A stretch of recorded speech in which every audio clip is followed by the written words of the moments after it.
You're not having to prove yourself anymore. You've already proved yourself and you've already done a lot of stuff. And so now you can just be exactly who you want to be.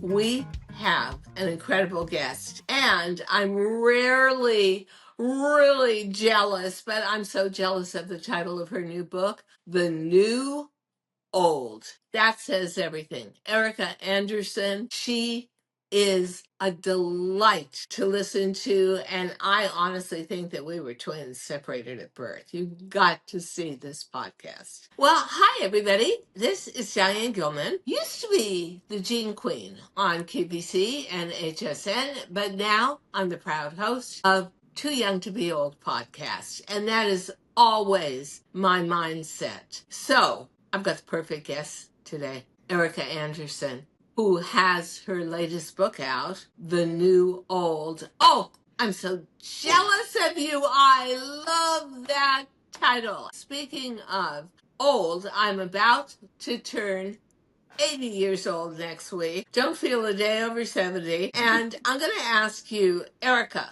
you make some pretty bold statements within your books, and you've written quite a few of them. One of them is how to craft your best later life. What are your thoughts on that? Wonderful starting questions. One of the very worst things about ageism is that people assume that as we get old, we're not going to be the boss of our lives anymore. Oh, yeah. Right? Other people yeah. tell us what to do in the guise of taking care of us, but they're going to run our lives and tell us what to do. Besides that, there's not much to be the boss of. That Yeah. our lives are just kind of boring and we're not really going to do anything. Fortunately, I've been doing this with organizations for 35 years. You can envision the kind of third act you want to have. That's completely within your power. You can decide for yourself the kind of person you want to be as an older person and the kind of life you want to have. Yeah. It's not that we're entirely in control, you know, you get sick or somebody dies, but you can be much more proactive and have a lot more agency about your later life than society tells us we can. So that's what I'm talking about, basically. Yeah, and I feel two things. Most of the people that give me advice, oh, you should be doing, you should be thinking, you should be acting upon, are half my age. And I think that as you get older, and 80 is an awesome number, you are in uncharted territory. Most of the women my age did not come from a mindset where you accomplished maybe the most meaningful part of your life or found a totally new skill at the age of 65 or 70 or beyond. Yeah. And so your life boils down to important part of life: get married, have children, raise children, see grandchildren. And beyond that, there isn't much to talk about. I think forming a community of like-minded women, and again, I agree with you, this is the age of personalization and customization. Customize your life. It can't be the life you lived when you were 40. Yes.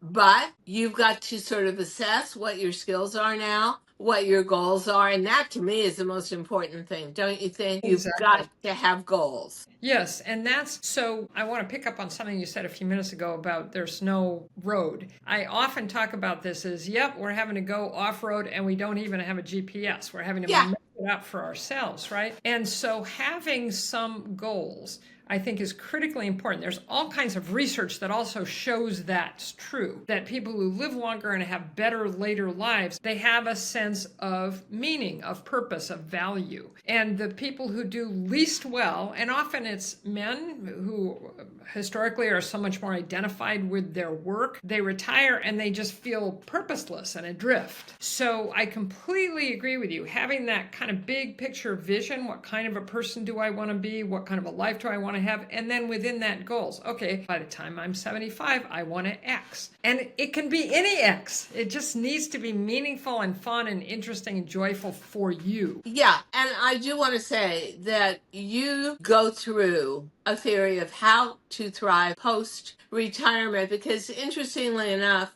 I just read an article called The Most Dangerous Year of Your Life. Like that famous book, The Most Dangerous Game. And the most dangerous year of your life is that first year of retirement, because you feel so untethered, Yes. so adrift, so unimportant. So the rest of the world is going to work every day and they've got a rhythm. They get up in the morning, they get dressed, they rush out the door, they come back at 6 o'clock at night, whatever. And so what is your best advice for thriving post-retirement? Yeah, I'd love to especially hear. in that difficult years. One of the things that's been interesting for me, my husband and I live most of the time now in northern Spain, and it's been fascinating to me seeing the cultural differences Ah, between how people see retirement. So in the United States, it's like a bad word. I yeah. mean, if you say to somebody, "Are you retired?" They go, "Oh, no, no, no, no, I'm not retired. I'm still doing a lot. I'm still advising. I'm still,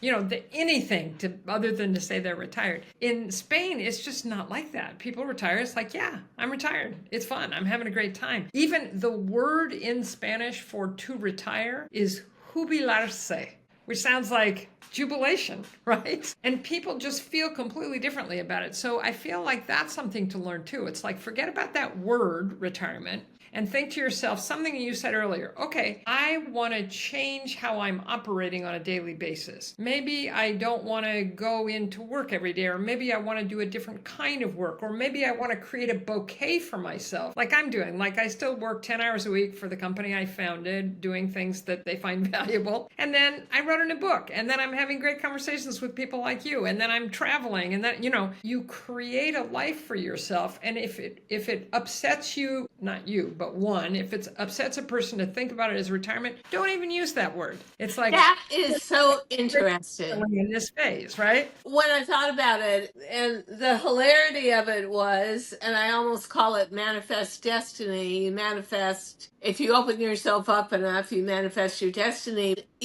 I think the one thing that you and I truly share in common is not degrading the years you're living within, or saying life is over, or developing is over, or seeking out, or inventing, or producing is over. It just changes. Yes. Yeah. Yeah. And there are so many things you just said I want to pick up on, but I'll pick up on the last one, which is that one, as you know, in the new book, so that first principle, be the boss of your life. The second principle is master your mindset. And I think a lot of people don't realize how much control we have over our own thinking, over our own internal monologue. And it turns out that exactly what you said, that the mindset that you have about aging in general and your own aging in particular has a profound impact on the quality of your life. My favorite piece of research that I use in the book is, and I think we talked about it before, that the Yale School of Public Research did a wonderful study, a longitudinal study, where they took hundreds of people, I think it was 700 or 800 people between the ages of 50 and 80, and they divided them according to their attitudes about aging. Whoa.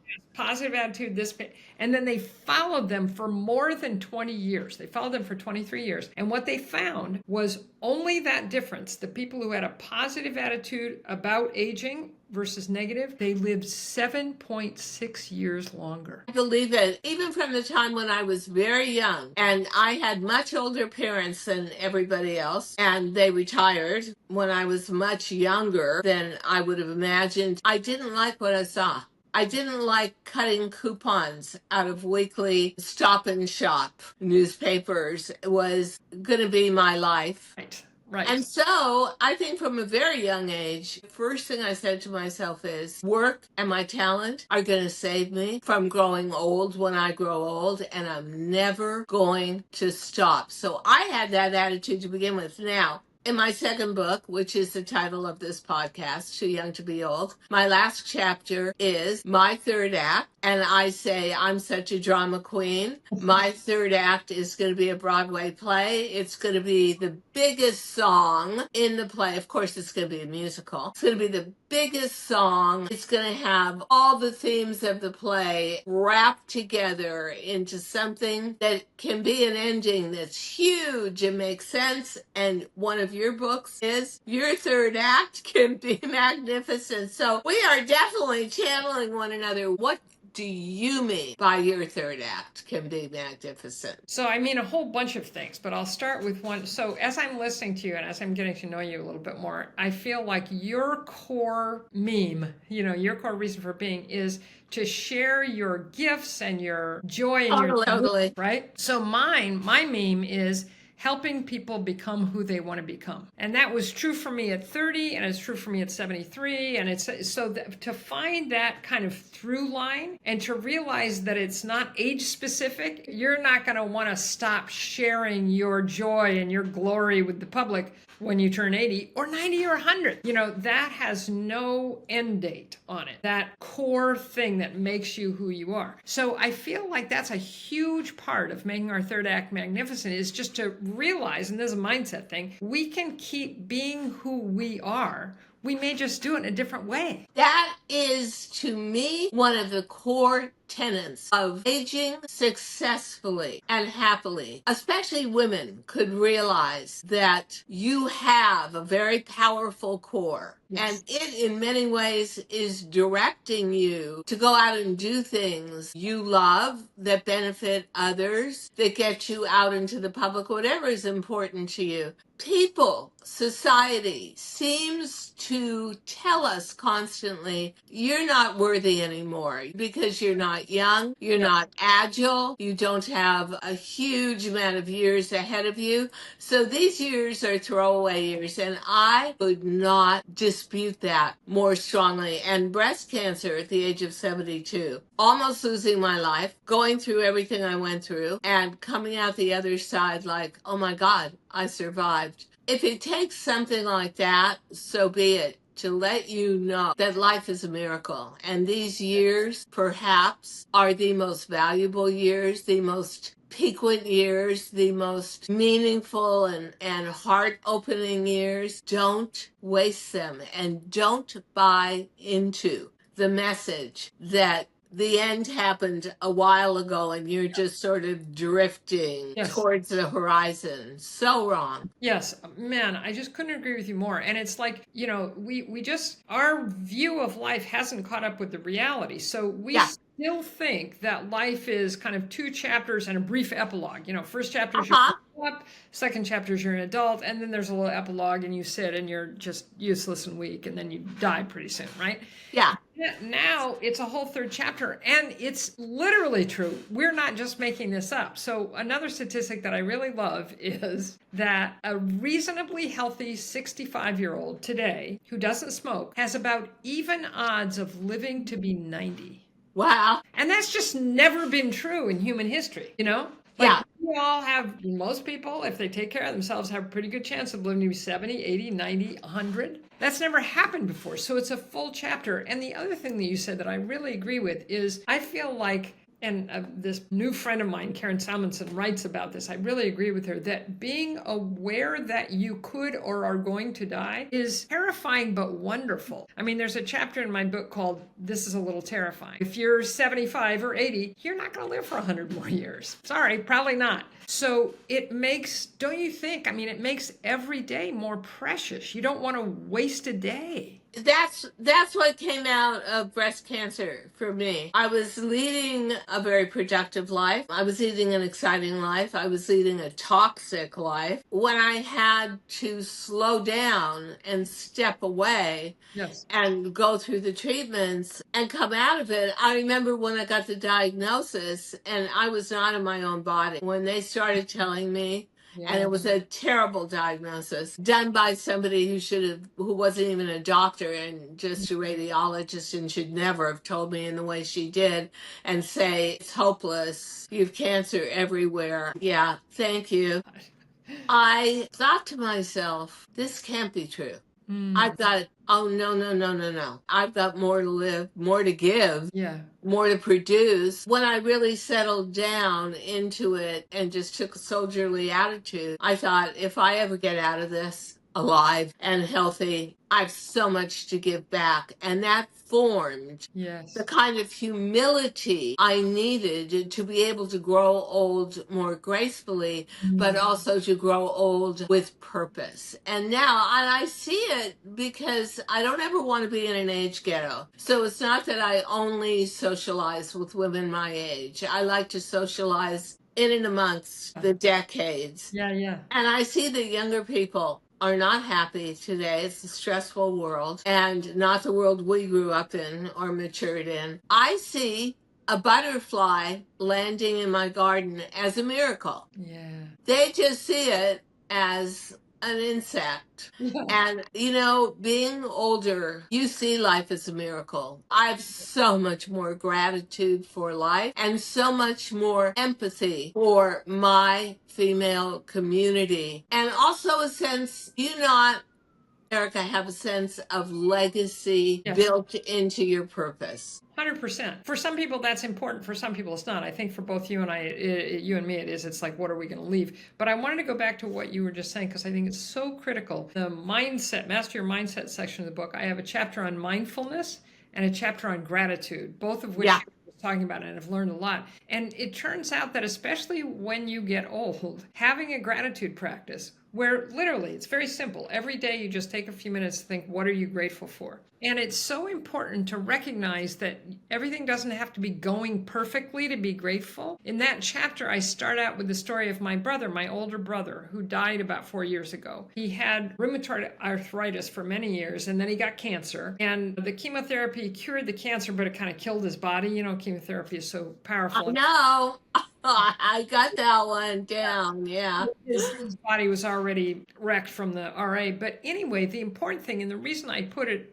in the book, and I have such admiration and respect for him, he was grateful to the very last day of his life. Grateful for his life, grateful for his partner, grateful for us, his siblings, his children, for the sun shining, to be able to eat. You know, there's a wonderful quote from Brene Brown. People think joy makes you grateful. Gratitude makes you joyful. Oh, yeah. Right? Absolutely. When I was still active in my fashion career, I made a big deal selling my name and my company. And I went out and bought my dream home and then got into tons of renovations. And it was not so dreamy for a little while. And there is not a morning I wake up and don't say, oh my God, I am so lucky. Look at the beauty I live within. I love my home. Yeah. And that sets up my whole day. And then I'm lucky I survived. I'm lucky for the way I've aged and for the things I can still do. And I have to be very philosophical about the things I can't do, like I'm not running a 10K race anymore. I think one of the bigger challenges, which is joyful as you grow older, is finding the things you love and don't have to be guilty about anymore when you are older. Like I like really trashy Lifetime movies. Right. I used to be so guilty about them. Like, no, you can't do that. You only have 2 days off. It's your weekend, or Yes. you work the weekend on TV. But now, if I'm enjoying a trashy Lifetime movie, I'm really enjoying it. And I don't have to explain that to myself, anybody else. And I think that's a key to aging. Erika, you've got to accept where you are and find what you love about it, because there are things to definitely love about it. 100%. And there's a wonderful poem by a British poetess named Jenny Joseph, and it's called Warning. And the first line is, when I'm old, I'll wear purple. And the whole poem is just about all the things I'm going to not just give a flying, you know, when I get old, I'm going to do what I want to. And I feel like that's, if you can embrace that like you have, it's one of the truly liberating things about getting old. You're not having to prove yourself anymore. You've already proved yourself and you've already done a lot of stuff. And so now you can just be exactly who you want to be. How liberating. Yeah, I feel in many ways I'm like Don Quixote on my horse, and the windmills are ageism. And you say, don't let ageism get in your way. Oh my God, this society, America, is so negative Yeah. towards aging. And you know, one of the things that I really like, I allow it to drive me crazy, is if I'm on social media or I'm even on Google, it'll say, you won't believe soap opera star from the 80s, how she looks today. It's terrible. Well, what do you expect? You're 40 years older. And we buy into that. I refuse to ever open up those email Yeah. statements and Yeah. see a visual. It is so unfair to me, but it makes it that much more difficult as you're aging to be accepting of the changes that you are naturally going to go through. And my last question to you is a statement you make. Who do you want to be when you're old? It's sort of like, who do you want to be when you grow up? I knew I had to make that change when I came back on television. And I came back really soon after getting through all the treatment. Mm. I thought, who do I want to be for the audience? What do I want them to see? Yes. I want them to see a strong, glamorous, older woman. And I almost said old woman, but I'm going to say older woman. Yeah. And that's who I decided to age into. And that had a lot to do with what you say. Who do you want to be when you're old? Yeah. So, Erika, who did you want to be So when you started to age? in the first part of the book where I help people create that vision, my vision for myself, you'll resonate with this. So I've always loved kind of supernatural elves and fairies and witches and elves. Oh, me too. Like in Me Lord of too. the Rings, the elves in Lord of the Rings, totally. So my vision for myself is that I want to be elven. And what that means to me is full of light, deep, strong, and magical. Do you know who I met that filled that exact phrasing? I got an opportunity at some point. It was about 10 years ago, maybe even 8 years ago, to meet Jane Fonda because she was thinking of reviving her position in the exercise world and coming out with exercise videos for older women. Yeah, yeah. And I remember meeting her. We had several meetings, and I said to people, she's like a forest elf or like a fairy. She just glitters. She glows. Her feet barely touch the ground, and she is so elfin-like. I just was blown away Yes, by exactly. That's her exactly. energy. Oh, yes. Yeah, yeah, There yeah. are people like that out there. Yeah. And I believe you can get there if you want to, but you need one thing I would say to everybody out there who's listening to this podcast is this is not a passive time in your life. Although you may have to accept certain areas where you slow down or have to reposition yourself, this is a time in your life where every moment counts and you can craft it and sculpt it and mold it to who you want to be now. And yes, you have got the power to make your own choices. 1000%. We're so aligned. The principles in this new book are, they all have action verbs. Be the boss of your life. Master your mindset. Get good at change. Make connections. You have to do it. And you can do it. It's not beyond you. You can do it to whatever extent and whatever way works for you, but you can do it. The idea that we have the power to craft these great third acts, it's totally true. And the one thing I would say that I see in too many women our age is a rejection of modern. With so many women I know, I hate social media. You don't hate it. You're scared of it. You're scared You of it. don't know. Understand it. Yeah, you don't know how to navigate it. Yeah, And yeah. guess what? Can become your best friend. It can take you to tons of new information, connect you with new people, have you form your own group that you feel comfortable with. You know, that is to me the one thing I always guard myself against is I'm so scared of technology. But look at me at 79 years old. I decided to have my next career on Yes. social media. Yeah. And it honestly is now so comfortable for me and so familiar. So, the one thing I would say in conclusion, and I believe you would agree, is do not shield yourself from forward movement in society. 100%. In fact, we haven't talked about it really, but the third principle in the book is get good at change. Oh, yeah. Young people think old lives are stagnant and unchanging. Totally not true. All kinds of changes happen that you don't necessarily want to have happen. You get sick, you die, your friends go away, your children move. So you have to get good at that. You have to get good at changing. And so that's exactly what you're talking about. And part of getting good at changing is being curious, keeping your curiosity alive. It's like, And being open and admitting to yourself, no, I don't know it. I don't understand it, but it's where we're going. Like right now, I'm trying to understand, which I'm getting pretty okay at, AI, artificial intelligence, and what it can do for us, yes. and what parts of it I think are tricky and maybe I'm not so trusting of. But I don't just deny it and think, oh, that's going to go away. So ask me on a beauty level about all the things that drive me crazy about the cosmetic industry